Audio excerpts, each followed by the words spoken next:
kula pinangka pengawaking kasepuhan Candhi Palah Penataran nampi rawuhipun bergodo kirap tumpeng agung nangka mengeti dinten dumadining Candhi Palah Penataran ingkang kaping 828 dene ira-iraan sumilaing mendung pranitising para luhur Nuswantara mila nuju hari Sukra Kasih Jumat Kliwon ing mriki kula pinangka kasepuhan LP 2BN Pelindung Pelestari Budaya Nusantara nampi tujuing laku bergodo kirap saking Raja Diraja Mulawarman ing mriki katuran lumebet lajeng ningkakaken tata cara upacara wilujengan pengetan dinten dumadosing Candhi Palah Penataran ingkang kaping 828 rahayu rahayu rahayu.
Yuk, ambil lagi Bang.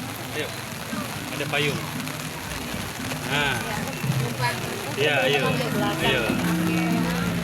Mobil sosial turun. Salam nama budaya. Potongan dinato gandeng yang irucap sinta mereka sampun memampang dan aiken. Lumampat tumuju Candhi Palah Penataran. Menika janing mbok ireng. Kang pesang mentoing hati ngayahi kewajibaning ngluraken menika budaya Jawa kang mapan wonten ing Nusantara. Kula nanging maksara tindak ing para bina sepuh prasesepuh sadaya-ipun. Tanasah manut nun manut iramaning ingkang sampun kapiyasa. Lawanan kene lumangsana sampeyan oleh angiwa satindak oleh angen pratandha ngati-ngati anggenipun. Lumampah tumuju papan ingkang sampun kasamempaken. Dambya kene lumangsana tindakira. Ingkang sampun kapinji wonten sawingipun boyer menika wonten awujudipun pucuk kang diwados saking mulu wektunipun bumi Nusantara ingkang sampun kagendhong kapanggul dening para sepuh pratandha paring panghormatan dumateng para leluhur ingkang mapan wonten ing bumi Nusantara ing tlatah Mlegok.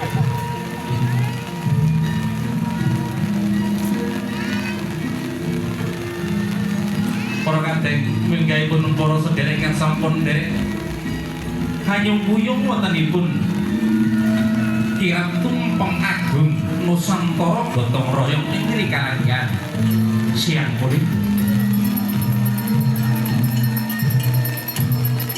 Panuwun sumen dumateng ingkang kinurmatan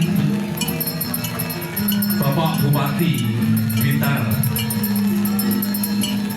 peserta stafipun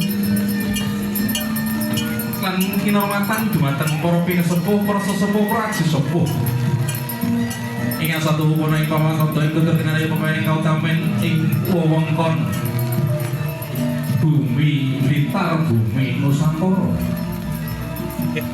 Sini Bu ya. Panggih kesuwen dumateng para raja Nusantara ingkang dihormatan ingkang sampun nderek